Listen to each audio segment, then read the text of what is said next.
Hello, welcome to the We Can. Today we will read the chapter number 2 in economics, the sectors of the Indian economy, class 10th. Let's start the chapter. First of all, what is sector? Sector is a group of particular economic activities is called a sector. For example, primary, secondary और tertiary sector. और भी sector होते हैं, public sector है या personal sector है, और organised sector है, अनऑर्गेनाइज्ड सेक्टर है, और आपके पर्सनल व्यू के बेस पर भी और भी सेक्टर हो सकते हैं. ये क्या है? मेन सेक्टर्स है जिनके ऊपर एक नेशन की इकोनॉमी डिपेंड करती है. Okay, what is primary, secondary and tertiary sector? Primary sector is when we produce a good by exploiting natural resources. It is an activity of primary sector. जब हम nature की natural चीज़ों का मतलब वो resources से डायरेक्ट कोई चीज़ produce करते हैं, that is called primary sector. For example agriculture है, डेयरी प्रोडक्ट्स हैं, फिशिंग है, फॉरेस्ट्री है. ये all these are example of primary sector. Okay, cotton cultivation है. इस तरीके इन चीज़ों को प्राइमरी सेक्टर में इंक्लूड करेंगे क्योंकि हम ये नेचर से मिल रही है हमको ये चीज़ें और प्रोड्यूस कर रहे हैं इनको. ठीक है ना. And what are secondary sector? तो secondary sector covers all activities in which natural products are changed into some other forms through ways of manufacturing. Manufacture करके जो नेचुरल प्रोडक्ट हमने प्राप्त किए थे प्राइमरी सेक्टर में, उसको किसी और फॉर्म में चेंज करना मैन्युफैक्चर के ज़रिए से, that is called secondary sector, है ना. And it is also called industrial sector. For example, getting cotton fibre from the plant and then spin yarn and weave cloth, making sugar और gur by sugarcane. तो all this the example of secondary sector, and this sector gradually became associated with the different kinds of industries that came up. It is also called as industrial sector, and adding the sum of all the three sectors would give you the GDP, gross domestic product. GDP क्या होता है? Gross domestic product. इसके बारे में बाद में पढ़ेंगे. पहले tertiary sector. What is tertiary sector? Tertiary sector is different from the above two. मतलब क्या हुआ कि प्राइमरी और सेकेंडरी से टर्शियरी सेक्टर अलग है. कैसे? इसमें these contains that are activities that help in the development of primary and secondary sector. मतलब whatever the activities and the facilities or aids or support given by the tertiary sector to the primary or secondary sector, ये इसका base है. क्या होता है tertiary sector? जो है जो भी फैसिलिटीज़ दी जाती हैं किसी काम को करने में. सपोज प्राइमरी सेक्टर का एग्जांपल ले लो, एग्रीकल्चर है. मतलब if a farmer grows is field, जो भी है उसकी वो फसल हुई है और उसको दूसरी जगह बेचने के लिए जाना है, तो कैसे लेके जाएगा? अगर उसको ट्रांसपोर्ट चाहिए, ट्रांसपोर्टेशन की फैसिलिटी चाहिए, और उसने मतलब ली उसको कोई भी ट्रैक्टर या कुछ भी बस वगैरह उसमें रख के ले गया, तो ये ट्रांसपोर्टेशन का जो सपोर्ट था that is from tertiary sector. ये है इसका वो है. मैन्युफैक्चरिंग उसमें भी यही है कि वो किस ट्रांसपोर्टेशन है या कम्युनिकेशन है, ये सारी चीज़ें जो होती है सेकेंडरी उस सेक्टर में सपोर्ट सिस्टम टर्शियरी सेक्टर का ये कहा जाता है. तो टर्शियरी सेक्टर क्या होता है? कोई भी किसी भी तरह की एड या सपोर्ट देना किन दो सेक्टर्स को? प्राइमरी और सेकेंडरी सेक्टर को. और यही है इसमें टर्शियरी सेक्टर में. नेक्स्ट है अपना what value of goods and services in the three sectors are calculated and then added up.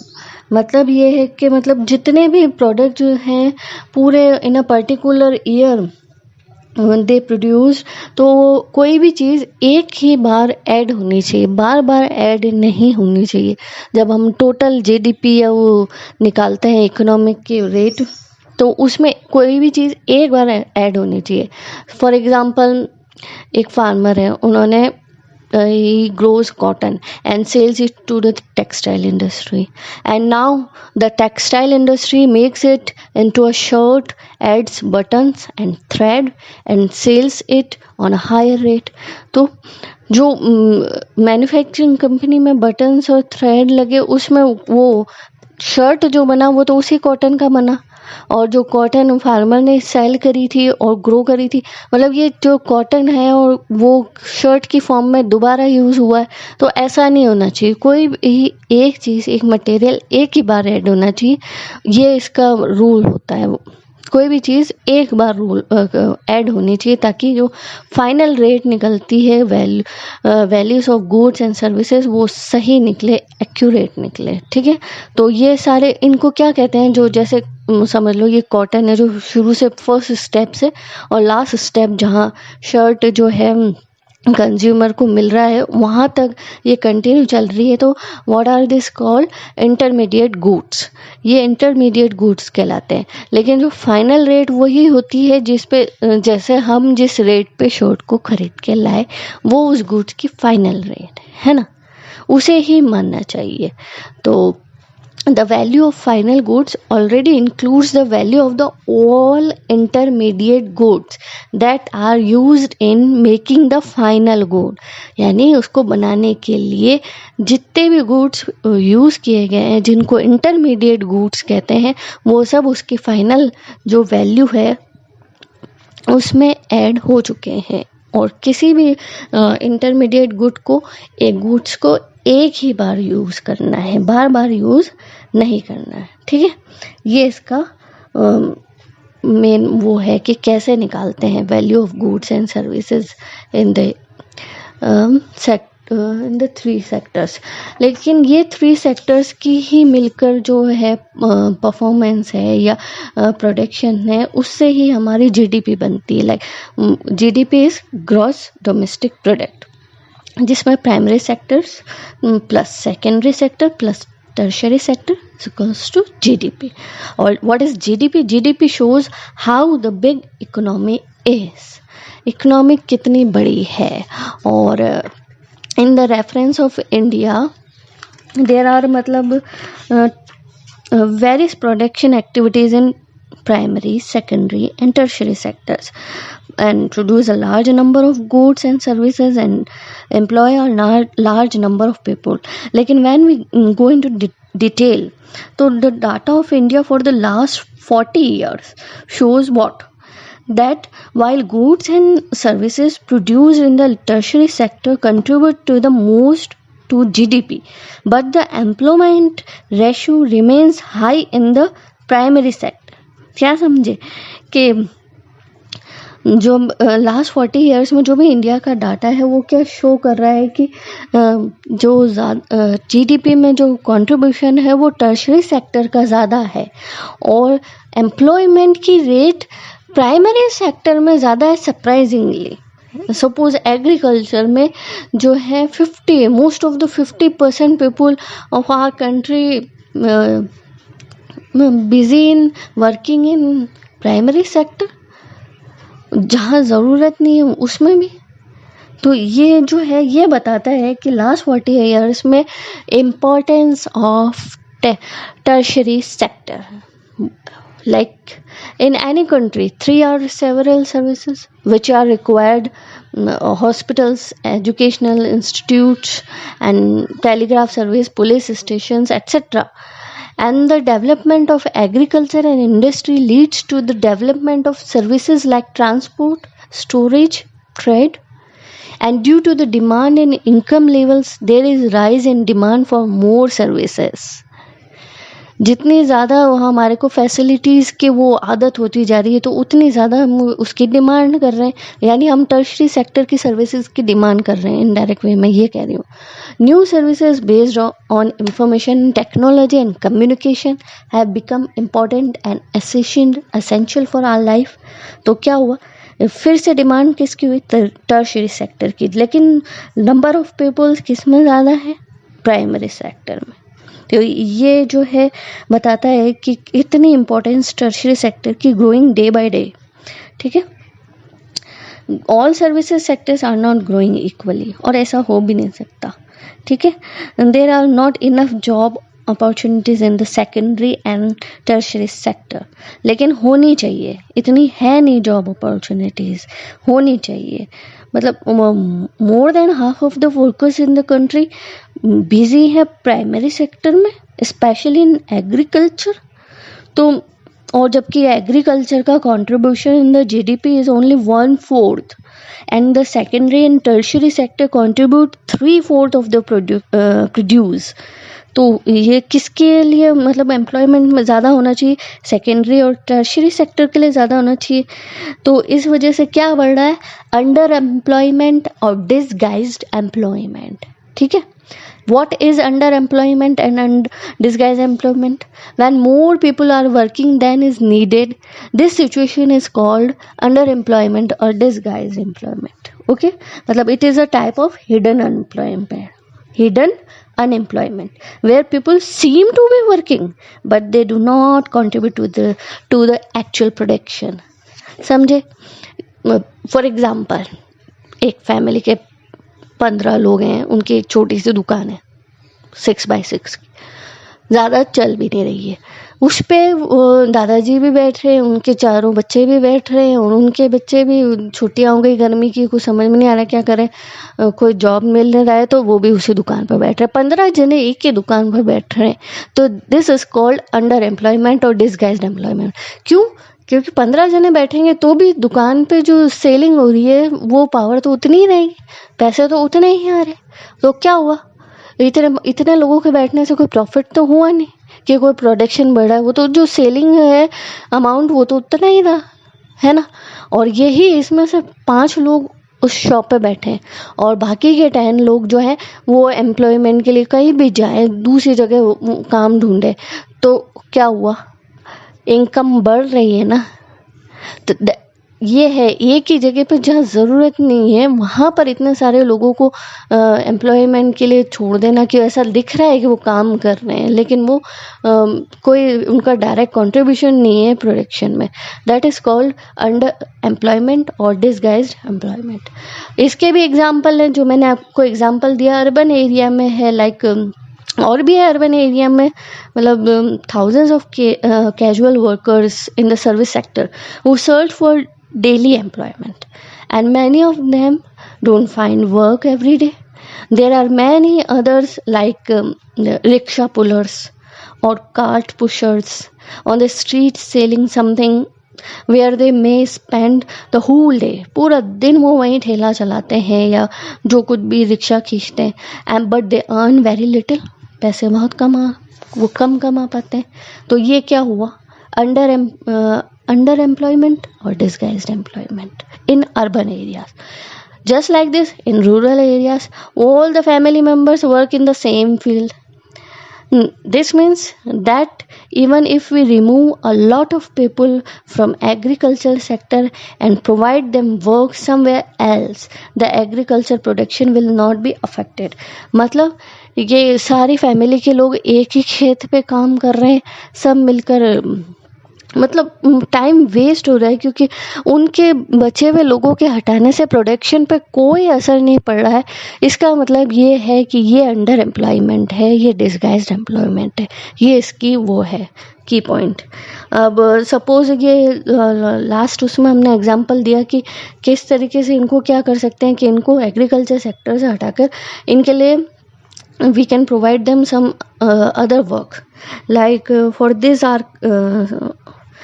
अपनी गवर्नमेंट ने, the central government made a law implementing the right to work in 200 districts and then extended it to 130 districts more. तो what it is called national rural employment guarantee, NREGA, जिसको मनरेगा भी कहते हैं। बाद में महात्मा गांधी जो वर्ड था वो ऐड किया था 2005। What is this? In this मतलब if people, to all needy and unemployed people, government will give them work, 100 days assured employment. Government will provide them. It is the main aim of this policy, Manrega. Okay, and if they are unable to provide employment, then they would provide unemployment allowances. अगर वो उनको employment कम नहीं दे सके तो वो उनको allowances मतलब भत्ता, किराया भत्ता भी देंगे उसका, अनएम्प्लॉयमेंट का 100 डेज के लिए। तो ये उसका मेन थीम है कि और गवर्नमेंट मतलब what government policies promote employment. तो इसमें मतलब bank can provide a loan to construct wells to irrigate their lands. आपकी एनसीईआरटी वाली बुक में लक्ष्मी का एग्जाम्पल दे रखा है कि किस तरीके से लक्ष्मी के पास एक लैंड है और वो उसको जो बहुत ज़्यादा गरीब है तो उसको जो फैसिलिटीज़ है गवर्नमेंट या कोई बैंक इस तरीके से लोन दे के उसको अगर प्रोवाइड करे तो वो जैसे सबसे पहले इरिगेशन करे अपने लैंड का, तो उसके लिए construct a well to the people ताकि वो अपना फील्ड जो है इरिगेट कर सके।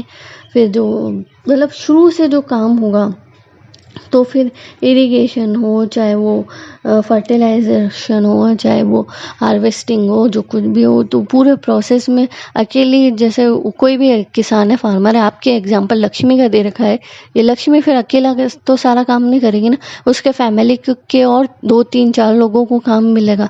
तो इस तरीके से एम्प्लॉयमेंट बढ़ा सकते हैं। और कौन सा एम्प्लॉयमेंट? ये अंडर एम्प्लॉयमेंट नहीं बढ़ाना है, एम्प्लॉयमेंट बढ़ाना है, ठीक है। Just like dam construction will provide employment opportunities as well as irrigation facilities. तो जो समझ गए ना आप, कहीं डैम कंस्ट्रक्ट हो रहा है तो उसके कंस्ट्रक्शन में जो मजदूर लगे हैं, जो भी वर्कर्स लगे हैं, उनको भी एम्प्लॉयमेंट मिल गया। और जो डैम की वजह से इरिगेशन की फैसिलिटीज़ बढ़ेगी तो उनको उससे फार्मर्स को फ़ायदा होगा। Better rural roads and more transportation facilities to be provided to farmers to sell their crops। ये बात हुई कि किस तरीके से मतलब गवर्नमेंट जो है अपना काम कर सकती है ट्रांसपोर्टेशन में फैसिलिटीज़ को बढ़ाकर, ताकि उसका फार्मर जो है फ़ायदा उठा सके। And on the credit of local banks, input like seeds and fertilisers and agricultural equipments and pump sets can be bot.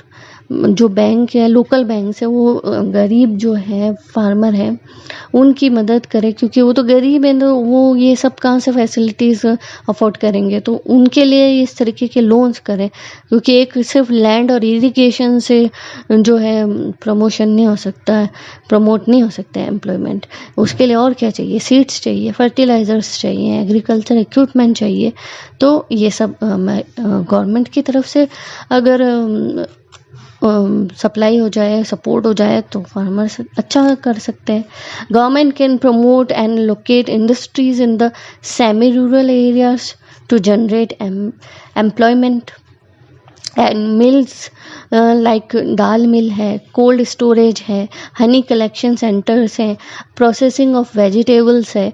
ये सारे एग्जांपल हैं कि किस किस फील्ड में जो गवर्नमेंट है वो थोड़ा सा पैसा है वो भी इन्वेस्ट करें, उन लोगों की मदद करें, तो इस एरिया में भी बहुत सारे एम्प्लॉयमेंट हो सकते हैं। मतलब एक उसमें स्टडी में पता चल रहा है कि मतलब वो by the Planning Commission estimates, Planning Commission of India, that nearly 20 lakhs jobs can be created in the education sector alone। Education sector में अकेले 20 लाख जो है एम्प्लॉयमेंट के चांस है, बन सकते हैं, प्रोड्यूस कर सकते हैं teachers. More schools will lead to the employment to teachers, builders, peons and other staff. देखा आपने 20 lakh For improving health situation, more doctors, nurses, health workers are needed to work in rural areas. आज कोई भी doctor बनता है, nurse बनता है, कुछ अच्छी उसमें, तो हम रूरल में नहीं जाना चाहते, हम गांव में कोई सेवा है, वहाँ कैसे रहेंगे हम, वहाँ तो कोई फैसिलिटी नहीं है, ये मतलब लोग मना कर देते हैं, अवॉइड करते हैं वहाँ सर्विसेज देने से। जबकि कई लोग तो गांव से ही उठे हुए फिर भी गांव में जाना पसंद नहीं करते। तो लोगों की ये सोच बदलनी पड़ेगी, हेल्थ सिचुएशन को इम्प्रूव करना पड़ेगा। इसके लिए government has to invest. Employment can be generated in tourism, regional craft industry, new service like IT। ये वाले वो जैसे कोई पूछता है ना क्या करें, तो ये उस सब के एग्जाम्पल हैं कि एम्प्लॉयमेंट जो है, टूरिज्म में भी बहुत एम्प्लॉयमेंट होता है। रीजनल क्राफ्ट इंडस्ट्री है, जैसे राजस्थान में है, अपने मारवाड़ साइड में तो लोहे का हैंडीक्राफ्ट का काम दूर दूर से इंटरनेशनली वहाँ पर मतलब फेमस फैक्ट्रीज है, मैन्युफैक्चरिंग वो यूनिट्स हैं को इंटरनेशनल लेवल पे लोग वहाँ से खरीदने आते हैं हैंडीक्राफ्ट का जो सामान है। तो इस तरीके से हम इस इंडस्ट्री में भी कितना सारा एम्प्लॉयमेंट हो सकता है। और न्यू सर्विसेज लाइक IT में भी बहुत बहुत ज़्यादा स्कोप है। The central government in India made a law implementing the right to work in 200. Yeah, we have discussed it already, Manrega. Okay, so if the government fails in duty, so all these sectors suffers the lack of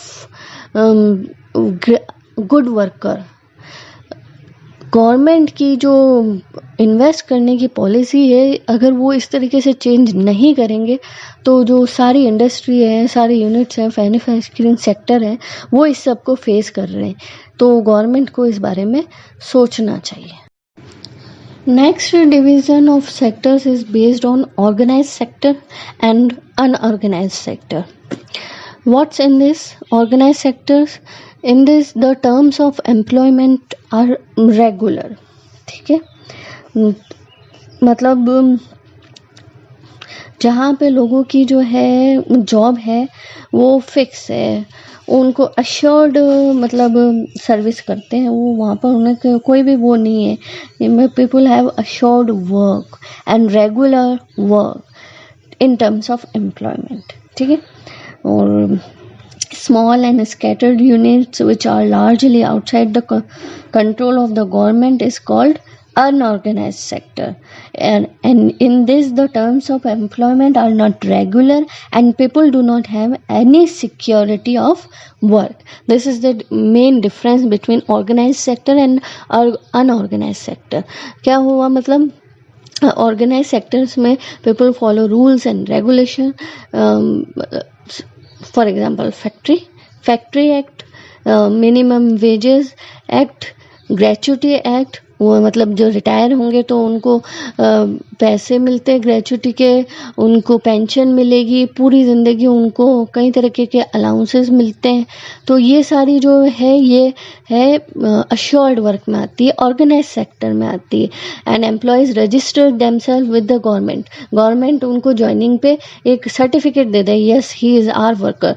तो security of work हुई, and work for a fixed number of hours, मतलब ये एक fixed वो है hours कि भाई 9:30 से 5:30 तक काम करना है।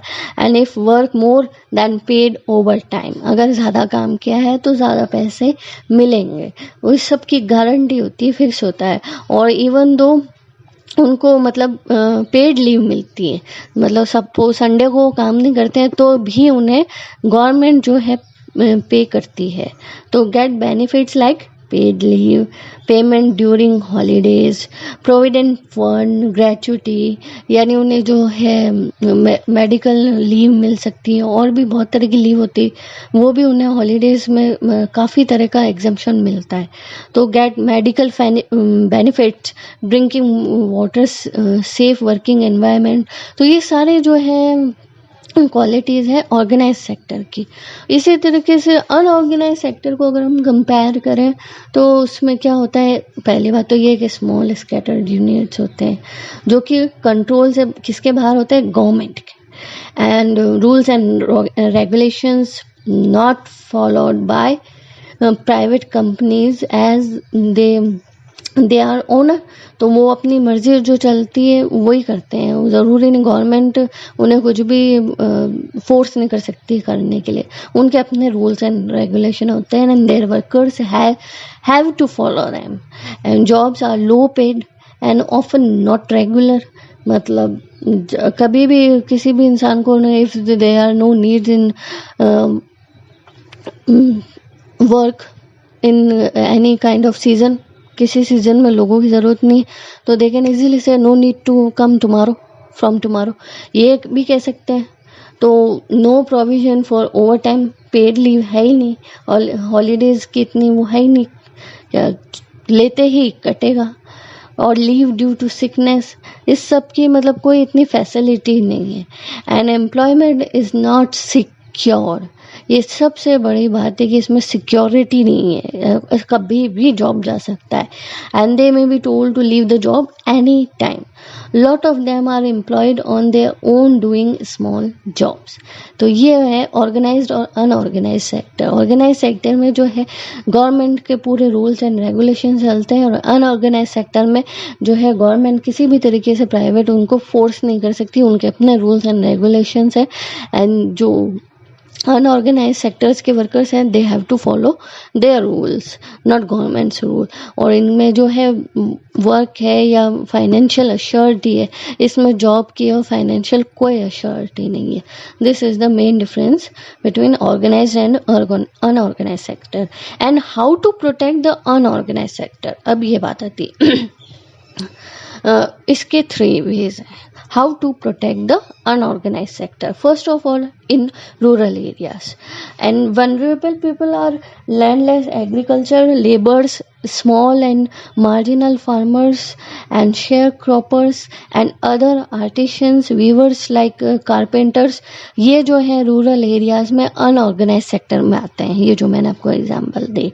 Nearly 80% rural households are marginal and small farmers. 80% लोग रूरल एरिया में जो है घरों में इस तरीके के काम करते हैं, छोटे छोटे लेवल पे हैं और अनऑर्गेनाइज सेक्टर को रिप्रेजेंट करते हैं. तो they can be supported by adequate facilities for timely delivery of needs agriculture inputs. लोग उनकी मदद कैसे कर सकते हैं अपन, ये इसके बारे में है कि उनको जो रॉ मटेरियल चाहिए या जो उनका गुड्स तैयार हो गया है, प्रोडक्ट तैयार हो गए, उनको ट्रांसपोर्टेशन की फैसिलिटी दे के दूसरी जगह जो दूसरे शहरों में बेचने के लिए भिजवा सकते हैं. इस तरीके से रूरल एरियाज में जो अनऑर्गेनाइज सेक्टर है उसकी मदद कर सकती है गवर्नमेंट. इस like this urban areas comprise of workers in small scale industry है, casual workers हैं, trade and transport vendors हैं, load वर्कर्स हैं, गारमेंट मेकर्स हैं, रैक पिकर्स हैं. इस ये all this kind of jobs are in unorganised sector in urban area. Urban area यानी शहर के एरिया में जो अनऑर्गेनाइज सेक्टर के एग्जांपल हैं. And what could the government do, the need government support for providing raw material and marketing of output. यानी कि जो शहर में लोग काम कर रहे हैं उसमें गवर्नमेंट उनको क्या सपोर्ट कर सकती है कि उनके लिए वो रॉ मटेरियल अवेलेबल करवा दे. और दूसरी चीज़ें मतलब जो भी उनके ग्रोथ के लिए ज़रूरी है वो उनको करवाए. और अगर कोई अफोर्ड नहीं कर सकता है तो गवर्नमेंट उनको लोन दे. उनके लिए कुछ भी फैसिलिटीज़ गवर्नमेंट की तरफ से अगर प्रोवाइड की जा सकती है तो गवर्नमेंट को इसके बारे में सोचना चाहिए. अनऑर्गेनाइज सेक्टर में बेटा लोगों की बहुत बुरी हालत है, तो इस बारे में गवर्नमेंट को कुछ करना चाहिए. And like this SC and ST issue in reference to India, majority of workers from SC and ST and backward communities are in unorganised sector. Unorganised sector में ज़्यादातर वर्कर कौन है, जो SC और ST मतलब कास्ट से भी उसको कर रहा है, ये इफेक्ट कर रहा है. मतलब from schedule caste, tribes and backward communities are working in the unorganised sector mostly people busy in this sector from this caste and all this. Um, mm, in the public sector, protection and support is need to get economic and social development. SC और ST cast में जो है government को not only financial support देना है, उनको socially भी develop करना है, उसको उनका सोशल डेवलपमेंट भी होना चाहिए. तो गवर्नमेंट को कुछ ऐसा स्टेप आउट करना चाहिए कि उससे उनका सोशल डेवलपमेंट भी हो, फाइनेंशियल तो हो ही और सोशल डेवलपमेंट भी होना चाहिए. Okay. And the next is sector on the basis of ownership. Ownership means public sector or private sector. Okay. So what is public sector? In the public sector, the government owns most of the assets and provides all the services. सब कुछ जो है government के हाथ में होता है, ठीक है, और उनके ही रूल्स एंड रेगुलेशन चलते हैं, उनकी ही पॉलिसीज काम करती हैं.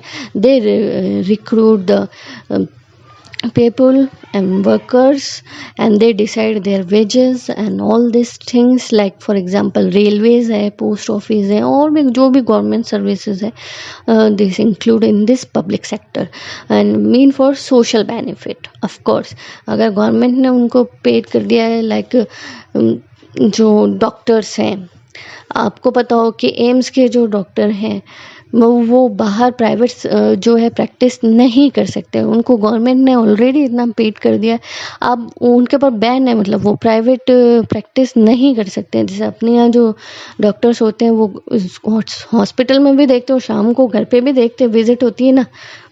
एम्स के डॉक्टर के लिए गवर्नमेंट ने ये पॉलिसी बना दी है. तो आपने फ़र्क समझा ना, मतलब सोशल बेनिफिट के लिए आप काम करो, आपको जितना wages for your work provided by the government. Okay. So government raises many money through taxes and other ways to meet expenses on the services rendered by it. जो गवर्नमेंट टैक्स लेती है सब लोगों से, उससे ही सब कुछ जो सर्विस में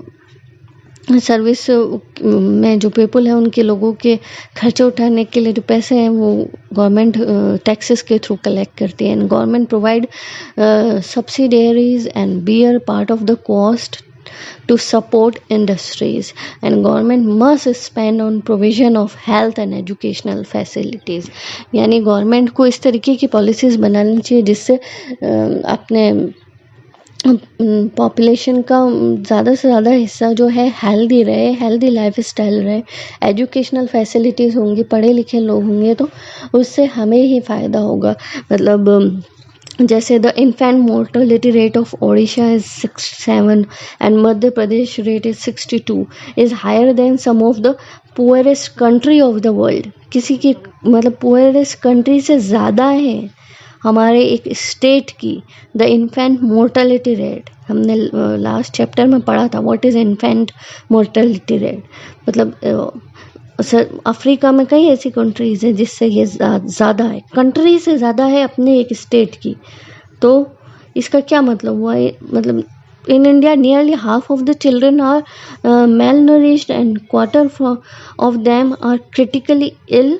यानी उनके पास पीने का साफ़ पानी नहीं है, रहने की उनकी क्या फैसिलिटीज़ हैं ये पता चल रहा है हमें हमारे उससे. तो गवर्नमेंट को इस तरफ मतलब provide subsidies and bear part of cost to support industries. Industry में कैसे कर सकती है, जैसे पहले भी इसके ऊपर डिस्कस हुआ था क्लास 9 के चैप्टर में कि जो गवर्नमेंट है इंडस्ट्री है या मैन्युफैक्चरिंग यूनिट्स हैं जो नॉर्मल लोगों को जिस रेट पे इलेक्ट्रिसिटी अवेलेबल करवा रहे हैं, तो इंडस्ट्री के लिए उनको कुछ करना चाहिए कि कम रेट पे उनके लिए प्रोवाइड करवा दें ताकि ज़्यादा प्रोडक्शन हो सके. इतने ज़्यादा इलेक्ट्रिसिटी बिल ज़्यादा आएगा तो बंद करनी पड़ सकती हैं कई बार फैक्ट्रीज़ हैं.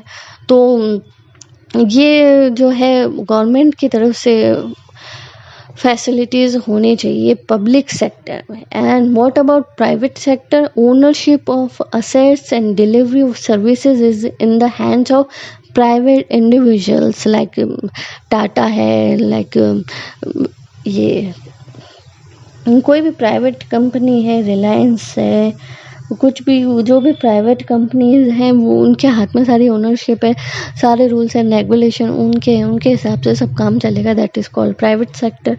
ओके.